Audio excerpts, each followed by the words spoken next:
This is Dragon Bios. I hope y'all are doing well.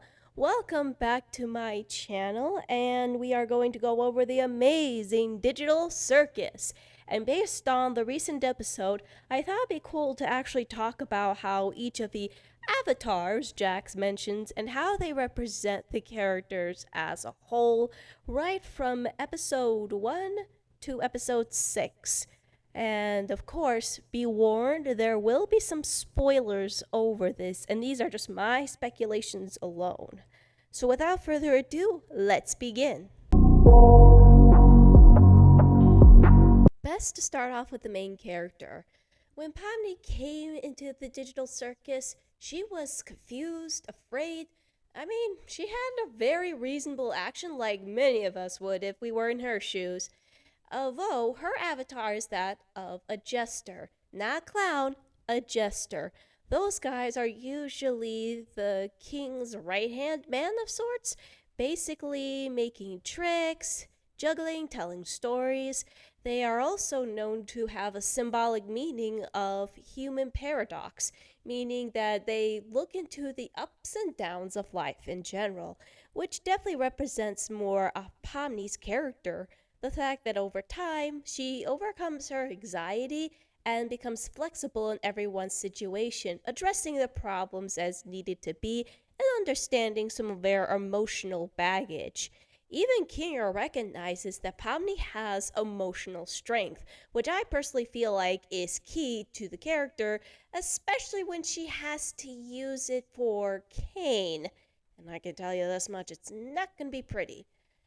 And then, of course, you have the fact that she has the colors blue and red. Red usually is the traditional sense of power or chaos, usually blood or war. Sometimes it can represent passion as well, which definitely represents one side of Pomni where she does have a tendency of taking on certain dangers when the situation asks for it. Not willingly at first, but when she admitted to the fact in episode 5 that she once tried to go into abandoned buildings for the sake of thrill, that definitely shows one side of her. While with the blue color, it represents usually calm, serenity, and heavenly associations. That does represent a lot of Pomni's calmness that appears more frequently as the series progresses. She becomes more calm and able to handle the situations and talks to everyone else in a way where it doesn't feel like she's condescending them, but gives a sense of empathy. Then, of course, when she holds her breath, she takes on the various colors, representing her flexibility in the situations that she has. She's just someone who rolls with whatever's given to her. And then, of course, with the pinwheel deal, that definitely means that again, it represents her double nature and some of her cute, playful side that leaks out every once in a while, as we saw with our little duet with Jax at the tail end. So it definitely means that over time, her flexibility might be the only thing that could allow the gang to get out of their digital circus situation.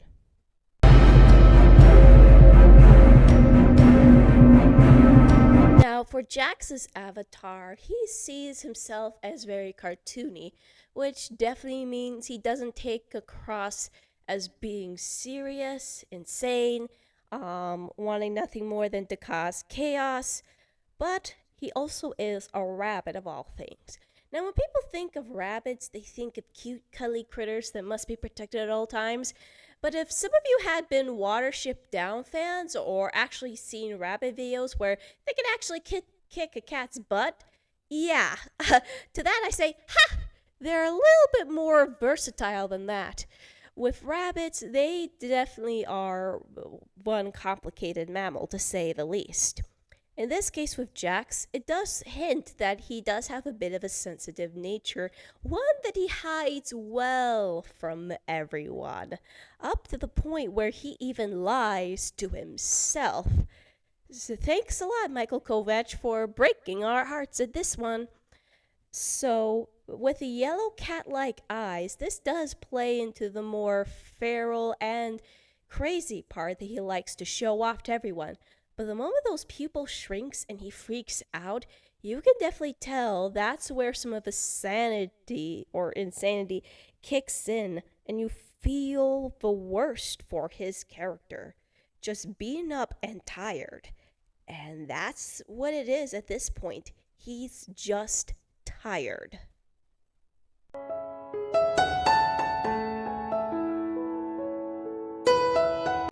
Ragatha. Oh boy, does she represent the concept of toxic positivity. I mean, this is only toxic positivity to herself, but somehow it kind of leaks a little bit to everyone, up to the point where Jax even noticed this. Well, the reason why I say that is because she always tries to make everyone happy around her. It's not that she doesn't disregard their feelings in any sort of way, but she tries to be very sweet and tender, but at the same time, she begins to ignore her own feelings, having a hard time trying to express them in a way that was actually healthy. And in a lot of ways, that can be seriously dangerous. If some of you have seen Inside Out, you probably know where I'm going to go with this. So, in terms of her avatar, Ragatha always has a doll form. Rag dolls are usually considered playthings, sometimes a connection with ancestors or just representing a certain wealth, which definitely ties into Ragatha's backstory of how she was born into a wealthy family and that her mother treated her like a toy, a thing to escort around in terms of showing some sort of status. The one eye that is buttoned can definitely represent of how she sees things. She only sees one side of a situation. For example, when she assumed Jax was actually going to try to corrupt Pomni. I mean, true, Pomni did get into some of Jax's crazy antics during the whole gunfight thing, but at the same time, we know that Pomni is safe, but she doesn't know that. She thinks that something is always going to happen if she doesn't step in, which does show that she has a one-track mind, and that is starting to become dangerous. But by the looks of episode 6, it feels like she's slowly turning around about her opinions of herself and also starting to express her feelings in a healthy way.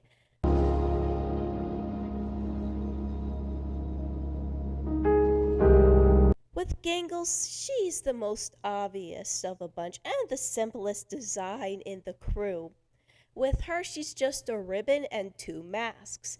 With the ribbon, it definitely represents her fragile nature, the one where she always wants to connect with someone. She wants to connect with people, but like Ragatha, she has troubles with that and doing it in a healthy way.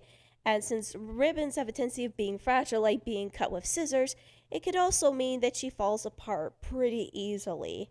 And in some ways, she could be a single target for bullying maybe her entire life, which is why she dropped out of art college in the first place. The masks, of course, represent the sides of her.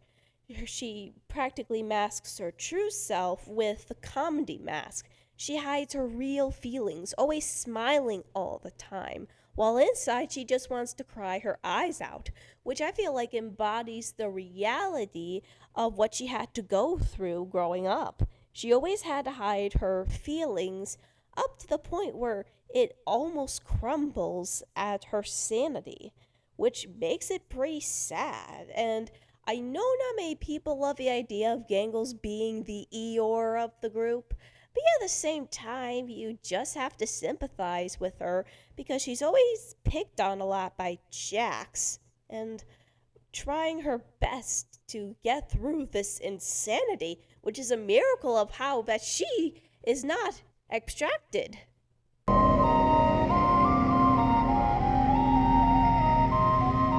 Out of all the characters, Zubul is by far the most brutally honest character in the Amazing Digital Circus. Whatever comes into their mind, they're not afraid to spit it out, especially to Kane, who probably needs it the most out of all of everyone. They are not afraid to tell them off, but at the same time, Cain can be too much for Zubul, up to the point where Zubul will have to hide themselves to be sure they're safe. Thankfully, though, as the series progressed, they become more of a team player and participate. And it's not that they're apathetic or awful, they are just wanting to accept the reality. They know they're trapped, they know they can't do much with these adventures. Right now, they're trying to do whatever they can to survive. As far as I know, Zubul suffers by dysmorphia or something akin to that because they just hate their own body parts, which could also be something that's happening in real life. Now, in the case with Zubul, not only is it because of the parts, but it can represent the flexibility that Zubul can possess because of the interchangeable parts of their avatar. I mean, think about it. They can add additional arms for a gunfight. They can go as far as giving additional pieces to people like Gangles who need something to keep them comfortable. They recognize when a situation is bad is when they finally step in and be there for everyone else. So, despite their colorful appearance and their zany outlook, they seem to be one of the most sympathetic characters in this show.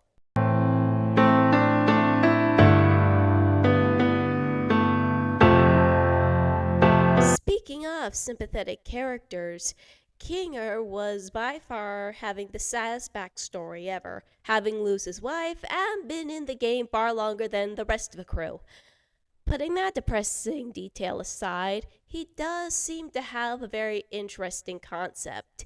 When episode 6 came and they were doing a gun for all, he did try to act like leader when they were in a line of fire and strategized. Since he's also a chess piece, that makes sense that he would be a strategist in a certain sense. I mean, yeah, he was still a little crazy until he finally went into the loser room, where it involved a very dark lighting. So, this allowed him to gain some sanity. And when he has his sanity moments, he becomes the most heartfelt person in the entire show, along with Pomni. He recognizes when Ragatha and Pomni are distressed and talks them in a way that's both comforting and reassuring, even going as far as being the light of everyone's problems. Which, if you think about it, it is a representation to how he holds his breath and he glows like a neon sign. So, yeah, he is literally everyone's light and their sanctuary when things have gotten dark and crazy. So, these are my thoughts, and I'd like to hear yours. What are your speculations for the avatars and what they represent? Do a like and subscribe. This is Dragon Veo signing off.